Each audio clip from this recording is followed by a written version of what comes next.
What would you do if your home destroyed, your land taken, your education stripped away? What if you're subject to forced labor, detained without explanation, sentenced without trial? You want to speak up? That could earn you a long prison sentence. Protest? There's a shoot-to-kill policy for that. You want to leave? You wouldn't grant a passport. Flee. Then you will be branded as a terrorist heading to a holy war. This is the reality for Uyghur. Uyghur people and Turk ethnic Muslim group have been living under the Chinese Communist Party for 70 years. Enduring colonization disguised as autonomy.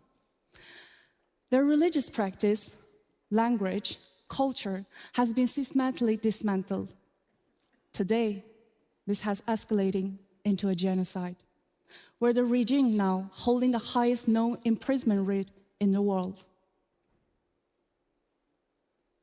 I was born and raised in the Uyghur homeland, where I spent my childhood with my cousins under the endless blue skies. I love the warmth of tight-knit our community, the smell of fresh naan baking in outdoor oven, the earthy scent of the grass and the soil after the summer rain. At school, I was taught that the Chinese Communist Party rescued and nurtured the Uyghur people, and I believed it. In 2018, my cousin was detained in a so-called re-education camp, where she suffered severe liver damage. After her release, she was detained again, this time accused of financing terrorism for sending money to her parents in Australia. Was that transfer illegal? No. Han Chinese make such transfer all the time. But the thing is, since 2017, everything a Uyghur done in the past could suddenly brand it as terrorism. Spotting a bear, you are extremist. Quitting smoking, you are influenced by the extremism. Working out, preparing for jihad. Teaching your child to exercise, you are training the future terrorist. So, when a Uyghur transfer money to overseas, even through legal, official channel, it is financing terrorist activities. She was sentenced. There was no lawyer, no hearing, no trial, no verdict. She simply vanished into a system was not designed to uphold the law, but to erase us. A system that detention is non-accountable, unappealable, partly deliberate machinery of a genocide. That touched every part of my life. I left in 2011, long before her detention, but her situation forced me to confront the reason why I left. I couldn't find a job in Beijing, stable job, not because I was unqualified, because my Uyghur identity made me a problem. My landlords, my bosses was summoned by the police on weekly basis, warned, pressured, simply because they gave me a job or rented me a home. I thought about to leave, but I couldn't get a passport for 2 years. The one sentence I heard repeatedly was, "We don't give passport to Uyghur." The shift was not sudden. It was slow, suffocating, and relentless, like the ground has changed under my feet. There were nowhere else I can stand anymore. Many years later, I became an independent researcher in Sweden. I interviewed a Uyghur refugee fled China a decade ago using the role controlled by a human trafficker. Through those conversations, I came into a painful realization. Even I, as a Uyghur, know so little of full extent our community suffering. For so long, I believe those who were targeted must have done something wrong. Most of the exodus I spoke were farmers, small-scale traders. Farmers had their land confiscated and handed to the Han Chinese settlers. Many left with debt they could never repay, pushing them into forced labor or deportations. For many people, survive become impossible, so they cross the border to survive, and still they're not safe. In 2009, Cambodia deported 20 Uyghur asylum seekers under the strong pressure from Beijing.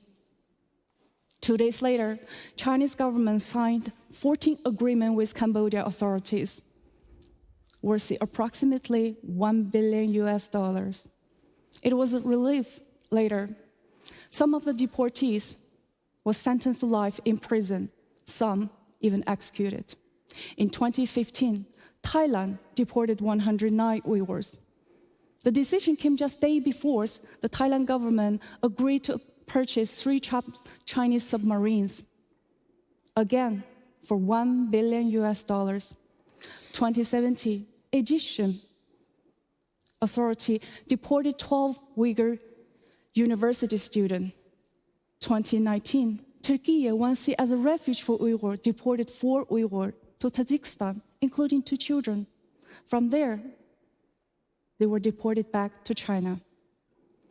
Kazakhstan, Uzbekistan, Kyrgyzstan, Pakistan have all carried a similar deportation, handing individuals to the Chinese authority without the due process, again and again. Government treated Uyghur life for deals, for investment, for political favor. Many Uyghur asylum seekers today facing the constant threat of arrest and deportation. Some have lost their long-term residency.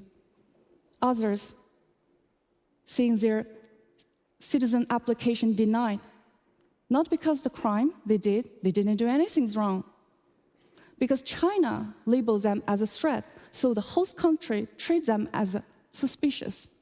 Many people trapped in the legal limbo because they couldn't clear their name.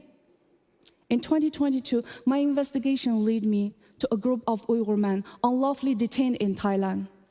So when I found out for 11 years, they had no access to lawyers, not family members.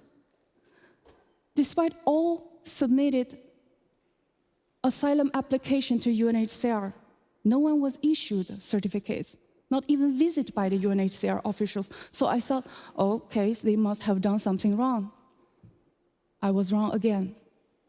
According to a news report, a leaked UNHCR memo shows that Thailand government approached the UNHCR multiple times to ask assist on this case. UNHCR refused, fearing the backlash from the Chinese government, where the agents has ongoing project worth with $7.7 million.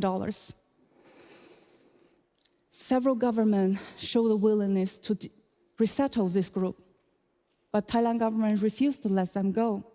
Many suffered severe and preventable disease, including diabetes, kidney dysfunction, lower body paralysis, heart, lung issues, skin disease. One of the men smuggled a letter to me saying that it has been 10 years since the sun touched my skin. This year, in February, Thailand government deported him along with other 39 Uyghur. The very next day, TikTok announced the investment plans in Thailand increased to $9 billion. Since the deportation, their families heard no information about them. They simply disappeared. If they're lucky, they will end up in prison, serving a long prison sentence under the harsh condition, often forced to work, if they're lucky. But they're not alone. So many Uyghur across the region, whether they're inside the prison wall or outside, forced into labor to feed the global supply chains from the clothing, agriculture, to electronics, automotive, even the green energy sectors.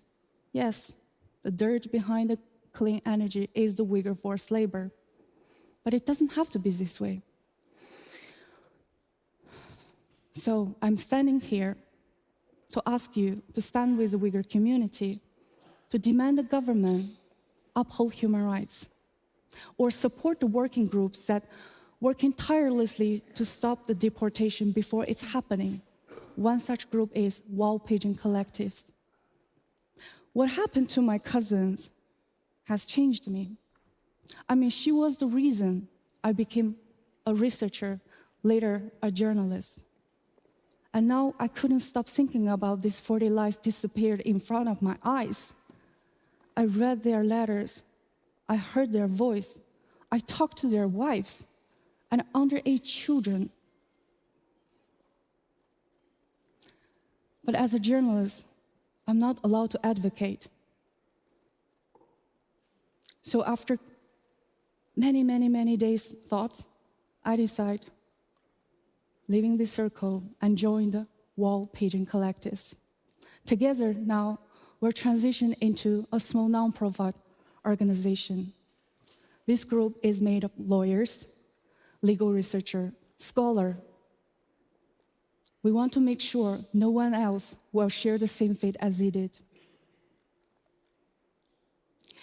I'm asking you to help me to build a world that where the Uyghur refugee won't treat it as a criminal, where the Uyghur life not for sale. Thank you.